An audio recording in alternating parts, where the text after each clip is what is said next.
في لحظة كده بتكتشف انك مش بتحب، انت متعلق، مستني رسالة، مراقب كل حركة، ومزاجك كله واقف على شخص واحد. انا عايزك اقولك الحقيقة بهدوء. التعلق مش عيب، بس لو فضل كده هيتعبك، لان التعلق ده بيقولك انا محتاجك علشان اكون كويس، انا محتاجك علشان اكون كويس. لكن الحب الصحي بيقولك انا كويس وبختارك. فتعالى اقولك قصة بسيطة اوي. واحد كان مرتبط ببنت كان بيحبها جدا، بس يومه كله كان متعلق بيها. لو ردت مبسوط، لو اتأخرت متوتر متردش ليه، لو زعلت الدنيا كلها وقفت. لحد ما في يوم هي بعدت شوية، فساعتها سأل نفسه واكتشف حاجة كانت صعبة جدا. هو ما كانش عايش حياته، هو كان عايش عشانها، كان عايش عليها. وهنا بدأت رحلته، مش علشان يرجعها، لكن علشان يرجع لنفسه هو، يرجع لحقيقته.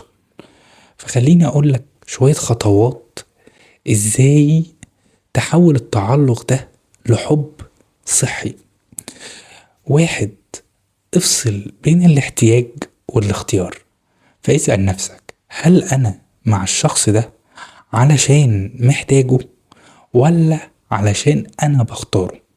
الحب اختيار، التعلق احتياج. اتنين، وده هو المهم، أرجع مركز حياتك لنفسك.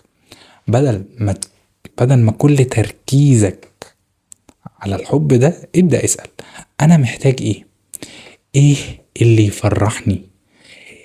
ايه حياتي بعيد عنه؟ معنى حياتي ايه وانا بعيد عنه؟ لان الحب الصحي في شخصين، مش شخص واحد. مش شخص واحد ضايع في التاني، مش شخص واحد غرقان في التاني. تلاتة، ابني امانك الداخلي.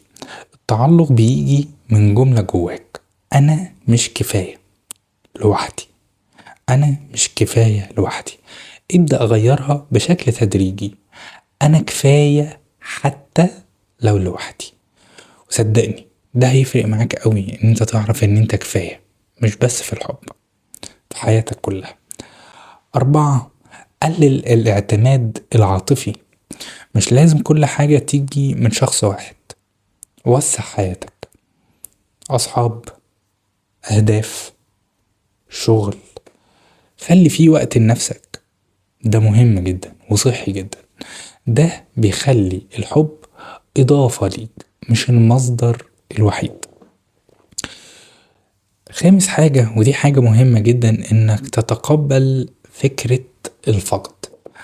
أصعب خطوة بس أهم خطوة في الحب الصحي، إن أنا بحبك بس مش هضيع نفسي علشانك.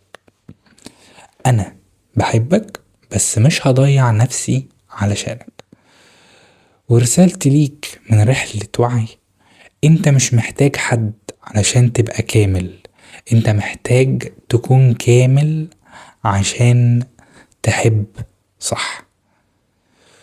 لو حاسس انك بدأت تفهم الفرق، اكتب كومنت انا بختار حب صحي، وشارك الفيديو ده مع حد ممكن يكون محتاج يسمع الكلام ده، واعمل له سيف عشان تقدر ترجع له.